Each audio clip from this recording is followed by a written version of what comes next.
विपक्षी दल और कांग्रेस पार्टी यदि यह कह रहे हैं कि वो सरकार के साथ खड़े हैं, तो मुझे लगता है फिर यह उनके आचरण में भी दिखाई देनी चाहिए। अगर आप साथ हैं तो मनसा वाचा कर्मणा साथ दिखिए, बोलने के लिए साथ हैं और कर्म कुछ और है, तो यह मन में संदेह उत्पन्न करता है। जब स्पष्ट है कि ऑपरेशन सिंदूर चल रहा है, किसी भी प्रकार का कोई युद्ध विराम शब्द प्रयोग नहीं किया गया है, यह केवल ऑपरेशनल ब्रेक है, अर्थात अल्प विराम है। During the course of operation यदि आप सवाल उठाते हैं तो यह नियत पर संदेह पैदा करता है। प्रधानमंत्री श्री नरेंद्र मोदी जी ने बहुत स्पष्ट और दो टूक शब्दों में आतंकवाद को लेकर भारत की नई नीति स्पष्ट कर दी है।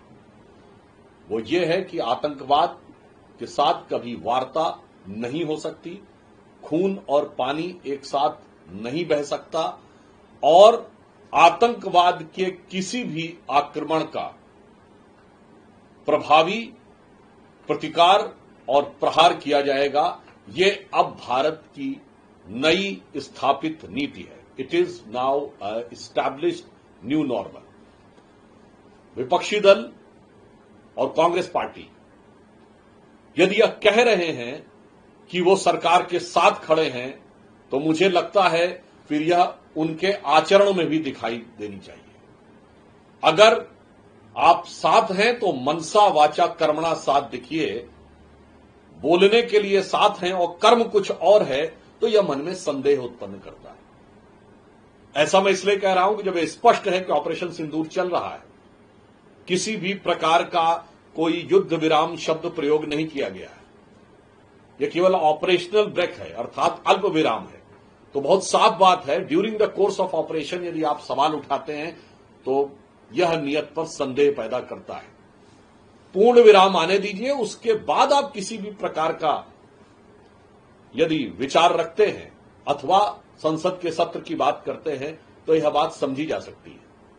परंतु during the course of action अगर यह प्रश्न उठाया जाता है तो यह दिखाता है कि सरकार को साथ देने की बात कहने की बात चेहरा है, यानी मुख है, या मुखौटा है।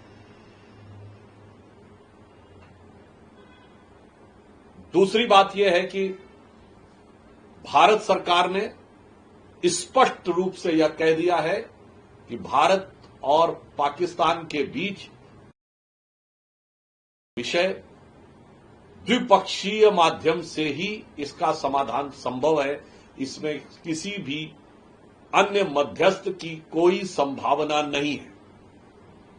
दुनिया के सभी देशों के प्रति सद्भावना और सम्मान रखते हुए भारत सरकार का स्पष्ट मानना है कि इसमें किसी भी प्रकार की मध्यस्थता की कोई संभावना नहीं है। उन देशों के सहित जिनको कभी लोकतंत्र का रक्षक बताकर भारत के लोकतंत्र में हस्तक्षेप करने की मांग की गई थी, उन सहित किसी भी देश के साथ कोई मध्यस्थता की न आवश्यकता है न संभावना है। यह बात स्पष्ट की जा चुकी है। अतः इस विषय के ऊपर अकारण और अवांछित टिप्पणियां करने से बचना चाहिए।